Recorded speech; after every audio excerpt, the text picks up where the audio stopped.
السلام علیکم دوستو ساتھیو، میں ہوں آپ کا میزبان سمیع ابراہیم اور آپ دیکھ رہے ہیں سمیع ابراہیم یوٹیوب چینل۔ آج 21 جنوری ہے اور سن 2002۔ امپورٹنٹ خبریں ہیں، امپورٹنٹ انفارمیشن ہے جو آپ کے ساتھ میں شیئر کروں گا۔ پرائم منسٹر چلے گئے ہیں ڈیووس اور وہاں پر وہ اٹینڈ کریں گے ورلڈ اکنامک فورم۔ بڑی اہم ملاقاتیں ان کی، ٹرمپ سے بھی ملاقات ہے اور اس کا ایجنڈا طے کر کے گئے ہیں پرائم منسٹر یہاں سے۔ بڑی اس کے آج میں آپ کے ساتھ شیئر کروں گا کہ پرائم منسٹر کیا بات کریں گے ڈونلڈ ٹرمپ سے اور کس چیز کی ڈیمانڈ کریں گے۔ اور یہاں پر جو ان کی اسسٹنٹ سیکریٹری آئی ہوئی ہیں ایلس ویلز، ان کے ساتھ بھی پاکستانی حکام جو باتیں کر رہے ہیں یہ وہی باتیں ہیں جو پرائم منسٹر کریں گے وہاں پر۔ اور ایک بڑا واضح موقف پرائم منسٹر کا بہت ساری مختلف چیزوں پر، مختلف امپورٹنٹ جو ایشوز ہیں ان پر میں آپ کو آج پوری اس کی تفصیل بتاؤں گا کہ وہ کیا۔ دوسرا میں آپ کے ساتھ شیئر کروں گا، انفارمیشن آئی ہے کہ یہ جو گندم کا بحران ہے، یہ جو آٹا مہنگا ہو گیا ہے، بظاہر ایسا لگ رہا ہے کہ شاید کوئی ناقص پالیسیز کی وجہ سے ایسا ہوا ہے، لیکن آپ کو پوری ان سائڈ انفارمیشن دیں گے کہ یہ ہوا کیا، یہ اچانک گندم کی جو کمی ہے وہ کیسے ہوئی سندھ میں، اور پھر پورے پاکستان میں کس طریقے سے میڈیا نے اس کو اٹھایا اور ایک پرسیپشن بنایا۔ اور کئی جگہوں پر کمی نہیں ہے، قلت نہیں ہے، لیکن پھر بھی یہ بتایا جا رہا ہے کہ کمی اور قلت ہے۔ حکومت نے بہت ساری ریلیف بھی دی ہیں اسمال بزنسز کو، اس کا بھی اگر ہمیں ٹائم مل گیا تو اس کے بارے میں بھی کچھ بات کریں گے۔ لیکن ان موضوعات پر آنے سے پہلے جو میں ہمیشہ آپ سے درخواست کرتا ہوں کہ اگر میرے اس یوٹیوب چینل کو آپ نے ابھی تک سبسکرائب نہیں کیا تو وہ سبسکرائب کر لیں، اور اگر آپ اسے پسند کریں ویڈیو کو تو لائک بھی کریں، شیئر بھی کریں، بیل آئیکن کو بھی کلک کر دیں تاکہ جیسے ہی میری نئی ویڈیو اپلوڈ ہو آپ تک اس کی اطلاع آ جائے۔ اور دوسرا اپنا فیڈ بیک ضرور دیں ہمیں، وہ بڑا امپورٹنٹ ہے ہمارے لیے۔ میں بار بار آپ سے کہتا رہا ہوں کہ میں جو آپ کا فیڈ بیک ہے اس پر بات کروں گا، لیکن کچھ مصروفیات کی وجہ سے وہ نہیں کر سکا۔ اگلے 1-2 دنوں میں میرا یہ پرومس ہے کہ میں بھرپور ایک پوری ویڈیو کروں گا، جو آپ کا فیڈ بیک آیا، جو آپ کے سوالات ہیں اس پر میں آپ کو جواب دوں گا۔ اور سب سے پہلے آ جاتے ہیں جو پرائم منسٹر ڈیووس گئے ہیں، 3 دن کا یہ دورہ ہے اور اس میں بڑی یہ امپورٹنٹ دورہ ہے۔ دیکھیں ورلڈ اکنامک فورم یہ 50ویں سالگرہ ہے اس کی، یہ ایک پرائیویٹ انٹلیکچوئل باڈی ہے، اور یہ جو دنیا میں جو معاشی نظام ہے اس وقت اس پر ایک سیر حاصل گفتگو ہوتی ہے، نظام کے نقائص پر، اس کی اچیومنٹس پر۔ اور یہ کیپٹلسٹ جو ہیں بنیادی طور پر جو سرمایہ دارانہ نظام ہے اس دنیا میں رائج ہے اس وقت۔ پہلے تو کبھی کمیونزم ہوتا تھا، روسی نظام تھا مقابلے میں، وہ تو ختم ہو چکا، اب ایک ہی نظام ہے۔ تو یہ اپنے ہی نظام کی خامیاں خوبیاں اس میں ڈسکس کرتے ہیں اور نئی معاشی پالیسی، نئے اہداف اگلے سال کے لیے اس میں متعین کیے جاتے ہیں۔ لیکن سب سے اہم، اور یہ سوئٹزرلینڈ کا ایک چھوٹا سا شہر ہے ڈیووس جہاں پر یہ سب کچھ ہوتا ہے۔ اب جو پرائم منسٹر وہاں پر جا رہے ہیں تو جو وہاں پر وہ ایک کی نوٹ اسپیشل سیشن سے ایڈریس بھی ہوگا ان کا، سائیڈ لائنز پہ ان کی بہت ساری میٹنگز ہیں اس کانفرنس کے، اور اس میں وہ جو پاکستان کا پرسپیکٹیو ہے، جو بڑی سب سے امپورٹنٹ جو وہاں پر ڈیولپمنٹ ہے وہ پریزیڈنٹ ٹرمپ سے ملاقات ہے۔ جب سے واشنگٹن میں مل کے آئے ہیں عمران خان پرائم منسٹر سے یونائٹڈ نیشن سمٹ پہ، اس کے بعد یہ تیسری ملاقات ہے، اور اتنی جلدی آج تک کبھی کسی پاکستانی لیڈر کی اتنے کم عرصے میں امریکی صدر سے اتنی ملاقاتیں نہیں ہوئی۔ اور یہ جو ملاقات ہے اس کی جو پہلی تفصیل ہے کہ یہ ملاقات ہو رہی ہے، وہ پاکستانی سفارت خانے نے یا پاکستان کے فارن آفس نے اس کو ریلیز نہیں کیا، یہ امریکی وائٹ ہاؤس نے پرائم منسٹر عمران خان سے ڈونلڈ ٹرمپ کی میٹنگ کے حوالے سے بات کی۔ ایجنڈا کشمیر اس میٹنگ میں ہوگا، ایجنڈا پاکستان کی جو علاقائی صورتحال ہے وہ ہوگا۔ وزیر اعظم عمران خان سب سے زیادہ جو زور دیں گے، جو ہمیں ذرائع نے بتایا، وہ کشمیر کے حوالے سے، کیونکہ پاکستان نے بڑے ضبط کا مظاہرہ کیا، لیکن بھارت کے اندر جو کچھ ہو رہا ہے کشمیر میں اس پر بہت تشویش ہے، اور سیکیورٹی کونسل نے بھی تشویش کا اظہار کیا۔ تو سب سے پہلے تو پریزیڈنٹ ٹرمپ سے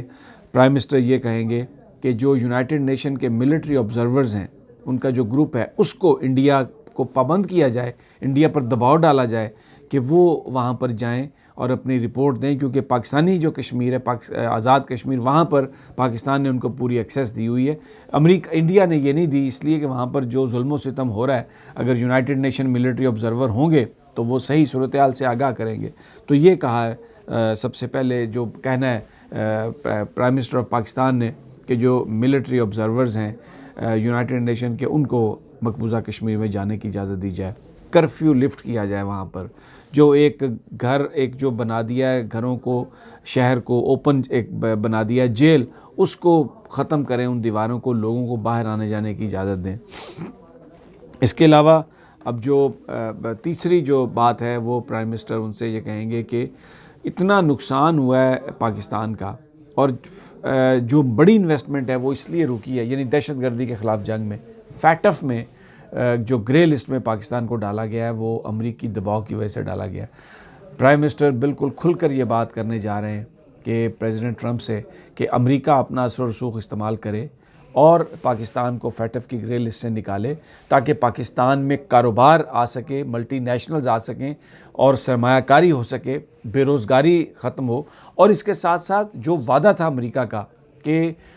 جو پاکستانی مصنوعات ہیں ان کو امریکی منڈیوں تک رسائی دی جائے گی، وہ اپنے اس وعدے کو پورا کرے امریکہ، اور جو پاکستان کا بلینز آف ڈالرز کا دہشت گردی کے خلاف جنگ میں جو نقصان ہوا ہے اس نقصان کو پورا کرنے کا یہ ایک بیسٹ طریقہ ہے کہ پاکستان کے جو بزنسز ہیں، جو پروڈکٹس ہیں، ان کو ایکسیس دی جائے امریکی منڈیوں تک، اور یہ امریکہ کا وعدہ تھا۔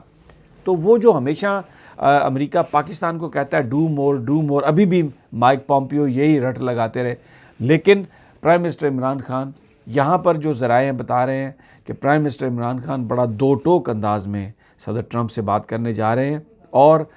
امید ہے کہ یہ بڑی میٹنگ نتیجہ خیز ہوگی۔ اور ایلس ویلس کو بھی یہاں پر بتا دیا گیا کہ طالبان کا جو ایگریمنٹ ہے، طالبان کی جو سیز فائر ہے، ہم پوری کوشش کر رہے ہیں، ہم آپ کو ڈیلیور کر رہے ہیں، آپ پاکستان کے لیے آپ نے کوئی مدد نہیں کی۔ اسی طرح عمران خان بھی ڈونلڈ ٹرمپ کو بالکل وضاحت کے ساتھ کہ ہم نے آپ کو طالبان ڈیلیور کر دیے، ان کو یہاں تک کہ سیز فائر پر بھی ہم نے ان کو منا لیا ہے، تو اب آپ اپنا وعدہ پورا کریں۔ Now this is the time کہ امریکہ شوڈ ڈو مور۔ پہلے پاکستان ڈو مور پر پاکستان پر تکرار ہوتی رہی ہے، اب امریکہ should do and they should do more. یہ پرائم منسٹر عمران خان کا پیغام ہے پریزیڈنٹ ٹرمپ کے لیے، اور بڑی ہمت سے پاکستان کی سیاسی عسکری قیادت ایک پیج پہ آ کے بالکل یہ واضح طور پر امریکہ کو بتانے کی کوشش ہوگی کہ امریکہ بہت اہم ہے پاکستان کے لیے، پاکستان امریکہ سے تعلقات کو بہتر چاہتا ہے، لیکن اگر امریکہ پاکستان میں ہر بات انڈیا کے کہنے پر کرے گا اور انڈین مفادات کو سامنے رکھ کے کرے گا، اپنے مفادات کو انڈیا کے مفادات سے جوڑے گا، تو پھر پاکستان کے لیے چلنا مشکل ہوگا۔ پاکستان آخری حد تک یہ کوشش کر رہا ہے کہ امریکہ کے ساتھ اس کے جو تعلقات ہیں وہ بہتر ہوں، اور وہ تعلقات should not be at the cost of Indian conditionality. بہت ہی ایک کلیئر پیغام ہے پرائم منسٹر کا جو اس دفعہ وہ لے کے جا رہے ہیں، اور بالکل قطعی طور پر مجھے ایک بہت ہی قریبی جو ساتھی ہیں پرائم منسٹر کے، انہوں نے بتایا کہ پرائم منسٹر بالکل ہی ول ناٹ منس ورڈز، اور بالکل کھل کر بات ہوگی، اور امریکنز کو یہ بتا دیا گیا کہ یہ بات ہوگی اور کھل کر بات ہوگی۔ اب آ جاتے ہیں جو پاکستان میں کرائسس ہے، بہت زیادہ آپ نے بھی میڈیا میں دیکھا، ساری ویڈیوز چل رہی ہیں کہ جی گندم آٹا کون کھا گیا، ٹرینڈز بھی چل رہے ہیں سوشل میڈیا پر کہ آٹا کون کھا گیا، جی آٹا کون کھا گیا۔ میں آپ کو پوری اس کی ایک تفصیل دیتا ہوں، آپ حیران ہو جائیں گے کہ دیکھیں جو سسٹم ہے کون ہے، سب سے بڑا سوال ہے کہ اس میں یہ کس کا قصور ہے؟ کیا یہ حکومت پاکستان وفاق کا قصور ہے یا سندھ حکومت کا قصور ہے؟ آپ یہ دیکھیں کہ سندھ حکومت نے جو گندم خریدنی تھی، وہ انہوں نے گندم نہیں خریدی۔ اچھا، پھر اس کے بعد فلور ملز کو ادھار گندم دی اور کوٹے سے زیادہ دی۔ آپ کو پتہ ہے ہر فلور مل کا ایک کوٹا ہوتا ہے، سندھ حکومت نے ادھاری دی گندم، کوئی فلور مل سے پیسہ نہیں لیا، اور جتنا ان کا کوٹا تھا اس سے زیادہ انہوں نے دیا۔ پھر 3.5 لاکھ سے زائد جو گندم ہے بوریاں وہ چوری ہو گئیں۔ اب مجھے یہ بتائیں وہ چوری تو نہیں ہوئی نا، وہ محکمہ خوراک نے نکال کے بیچ دیں۔ اچھا، کمیشن کے لیے جو انہوں نے فلور ملوں سے کمیشن کے لیے انہوں نے کیا کیا کہ جو فلور ملز کو گندم دی تھی، فلور ملز نے اس گندم کا آٹا نہیں بنایا، انہوں نے اوپن مارکیٹ میں بیچی۔ اب آپ دیکھیں، یعنی فلور ملز والوں کو گندم جو ملی جس ریٹ پہ وہ تھی 34 روپے بوری یا 34 روپے من، تو انہوں نے کیا کیا کہ اس کو آگے 5300 روپے پہ وہ بیچا، اس لیے کہ جناب وہ ان کو فائدہ، گندم انہوں نے کرش نہیں کی۔ اور وہ کہاں کس کو بیچا انہوں نے؟ یہ جو مرغیوں کی فیڈ بناتے ہیں نا، مرغیوں کی فیڈ بنانے والوں نے جو دوسری چیزیں ہیں وہ کیونکہ مہنگی ہو گئیں تو انہوں نے اس میں گندم ڈالنا شروع کر دی مرغیوں کی فیڈ میں۔ تو فلور مل والوں نے جو آٹا بنانے کے لیے جو گندم لی تھی 3400 روپے کے حساب سے، وہ 5300 کے حساب سے بیچی منافع بنانے کے لیے، تو آٹے کی قلت ہوئی۔ پاسکو سے جو گندم خریدنی تھی، جس ٹائم پر خرید شروع کرنی تھی سندھ حکومت نے، وہ انہوں نے نہیں کی، تاخیر انہوں نے کی۔ اور میں آپ کو یہ ڈیٹیل دیتا ہوں، دیکھیں کہ کس طرح سے یہ ظلم۔ 18 لاکھ بوری جو ہے نا، 1,80,000 ٹن، یہ ملیر کراچی نے ادھار دی ہے اور کوٹے سے زیادہ دی ہے ان کو، مل مالکان کو۔ پھر 1,53,000 بوری گھوٹکی سے جب کراچی منتقلی ہو رہی تھی تو وہ غائب کر دی گئی ہے۔ ضلع دادو کے جو گودام تھے وہاں سے 1,94,000 بوری انہوں نے غائب کر دی ہے۔ اب جناب بات یہ ہے کہ کراچی ریجن کی 15 دن کی جو طلب تھی وہ 82,000 ٹن تھی، لیکن وہ انہوں نے 62,000 ٹن مختص کی، یہ سندھ گورنمنٹ نے۔ اب یہ کوئی ان سے غلطی میں نہیں ہوا، یہ بنیادی طور پر پیپلز پارٹی کی گورنمنٹ نے عمران خان کی حکومت کو بدنام کرنے کے لیے ایک ایسا منصوبہ بنایا جس کا نقصان اس غریب آدمی کو ہوا جو بیچارہ صرف روٹی کھاتا تھا، جو صرف آٹا خریدتا تھا۔ اتنے ظالم ہیں یہ سیاستدان کہ اپنے مفاد کے لیے، اپنے سیاسی مصلحت کے لیے انہوں نے غریب آدمی جو ہے اس کا سودا کیا، اور آٹے کو خاص طور پر جس طرح سے یہ میں نے جو سارے آپ کو فیکٹرز بتائے ہیں یہ خود سندھ گورنمنٹ نے کیے۔ اب کہہ رہے ہیں جی ہم تحقیقات کر رہے ہیں کہ اس کے ذمہ داران کون ہیں، لیکن یہ خود انہوں نے کیا سب کچھ اس لیے کہ عمران خان کی حکومت کو بدنام کیا جا سکے، پی ٹی آئی کو یہ بتایا جا سکے کہ جناب یہ حکومت کرنے کے اہل نہیں ہے۔ انہوں نے پہلے جو گندم تھی وہ